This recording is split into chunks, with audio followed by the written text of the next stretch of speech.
I'll just take you around to show you the different composting systems that one can have. The choice is yours. I have multiple systems because I'm composting all the time, and it starts off, my first love has been the daily dump cumber. It's a 3-tier system. You can see the third one there. This I started my composting journey with this. So you can see, I have covered it with dry leaves on top, and the compost is all happening. It's dark, it's crumbly, and it smells so awesome. I also put some kind of cow dung once in a while, good fresh cow dung. So I have saved all my leaves there. Then there is this stone soup. Again, it's 2 bin, one over the other. So you can see there's compost happening here. It's a little wet, so maybe the rainwater got in, but I'll do a bit. Then you can see a lot of creepy crawlies. There are things that are flying around. They're all a part of the ecosystem. We get comfortable with them. There is a leave it pot there, just covered by, you can see fruit flies flying out of it. Fruit flies are part of the ecosystem. The compost is beautiful. You can see it's dark, it's rich, and it smells awesome. That's the test of a good compost. And you can see fruit flies flying out. They're not fruit flies, they're soldier flies.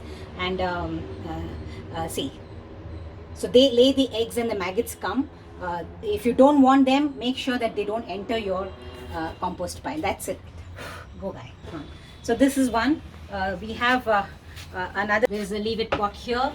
You can see flies out. They're again part of the system. Then you have another one here which has compost happening here. And another thing that I want to talk to you all about is the this is the what is this, the soldier fly. It's this big. It goes and lays its eggs in the compost pile, and the maggots come. So it's a part of the ecosystem again.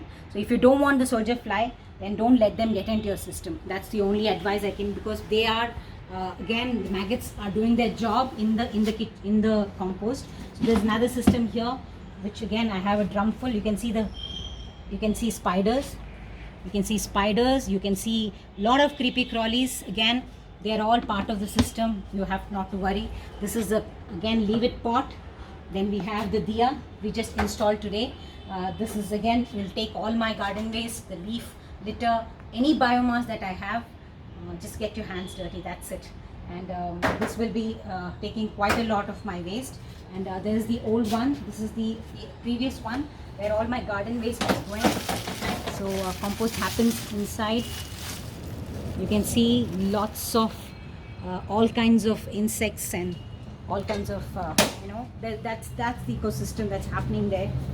And I have the rotating drum. The rotating drum again is a very useful system, because it's independently they rotate. So you start in one. Once this gets filled, you start in the other. So over a period of time, you can see it's all dark and it's on its way. It still has a long way to go.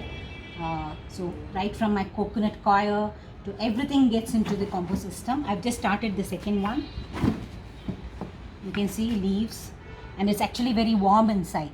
It's actually very warm. That shows that the nitrogen, the fresh waste that we put as the compost, they create heat, and that's good for the compost, the heat. Then we have a matka. This is a regular matka in which I have been putting my kitchen waste, and that's, you can see it's again dark and crumbly. It's getting ready. Then there are plastic drums with holes, and there are also coir. This is a coir one. This is again another system that I have been using. So you can see that there is plenty. We have great vendors who are coming up with lot of systems. In my balcony downstairs I have my worm bins.